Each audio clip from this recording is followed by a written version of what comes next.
The text came while my daughter was lighting candles on the cake she'd baked from scratch. We've decided to celebrate at a restaurant. It's adults only. Dad. 3 days she had spent cooking. 23 portions. Marinated, chopped, baked, decorated. She had poured her heart into every dish. And with one message, they erased her. Erased us. I looked at her, standing in that kitchen, hands dusted in flour, face still glowing with hope. She asked, "Should I start plating?" I smiled, steady. Not yet. I didn't scream. I didn't drive to the restaurant to make a scene. I simply took action. 15 hours later, their door started shaking. Hashtag family gatherings used to mean warmth. At least, that's how I remembered them. My mother, sharp, elegant, demanding. My father, controlling, cold, a man who spoke more with rules than affection. I was the dutiful daughter, the one who bent to keep the peace. But my daughter, she was different. 17, with fire in her eyes, with the kind of kindness that disarmed strangers. She loved cooking, not because she had to, but because it made her feel closer to the people she loved. She thought my parents would taste her food and see her. Instead, they spit her out before the first bite. It wasn't the first time. The whispered remarks at Christmas about her tone. The Easter dinner where they invited everyone but us. The sideways looks whenever she spoke her mind. But this was different. This was cruelty sharpened into precision.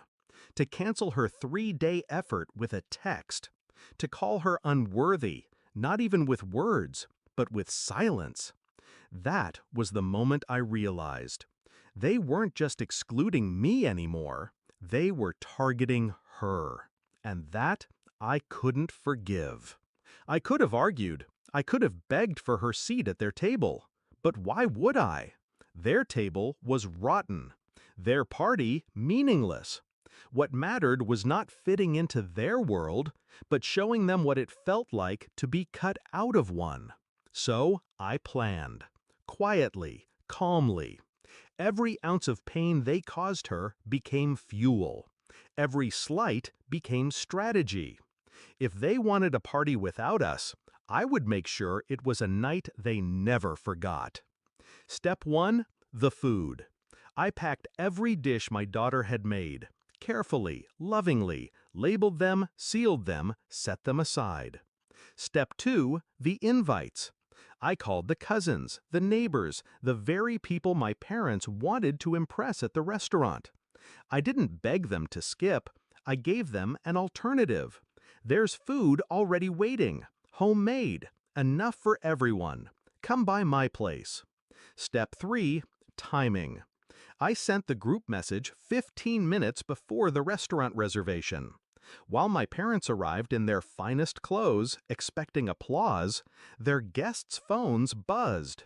One by one, the guests turned and walked out. Where did they go? To my house. To my daughter's table. The meal she prepared became the centerpiece. The laughter that filled our home was the kind my parents had tried to deny us. And while the restaurant sat half empty, my daughter, my 17-year-old girl, was surrounded by people who actually saw her. But I wasn't done, because while my mother stewed in embarrassment and my father clenched his fists in humiliation, I knew their pride wasn't the only weak point. The real strike was financial. The restaurant required a deposit, a hefty one, non-refundable, charged to Dad's card.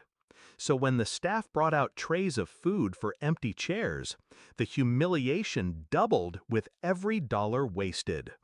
And then came the calls. First from my sister, then from Dad. Angry, demanding. I let them ring. Until I didn't. When I finally picked up, Dad's voice was trembling with rage. "What the hell did you do?" I kept my voice calm. I gave her the birthday party she deserved, the one you stole. He spat curses. I didn't flinch. You wanted an adults-only night? I said quietly. Now you've got one. Alone. And I hung up. 15 hours later, their door shook. Not from joy, not from family, but from debt collectors and angry vendors demanding payment. The humiliation spread faster than wildfire. The story of the failed birthday dinner became gossip at the country club, whispers at church. My parents, so obsessed with appearances, were stripped bare. Their empire of pride toppled. And my daughter? She stood taller. That night she looked at me and said, "They didn't want me there." I held her hand, steady. They didn't deserve you there.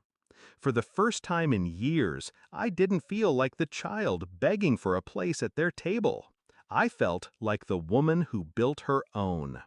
They had erased her effort with a text.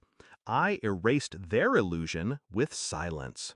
And as I watched her smile, surrounded by the family we chose, one truth cut sharp and clean. They tried to make her invisible. Instead, I made them irrelevant.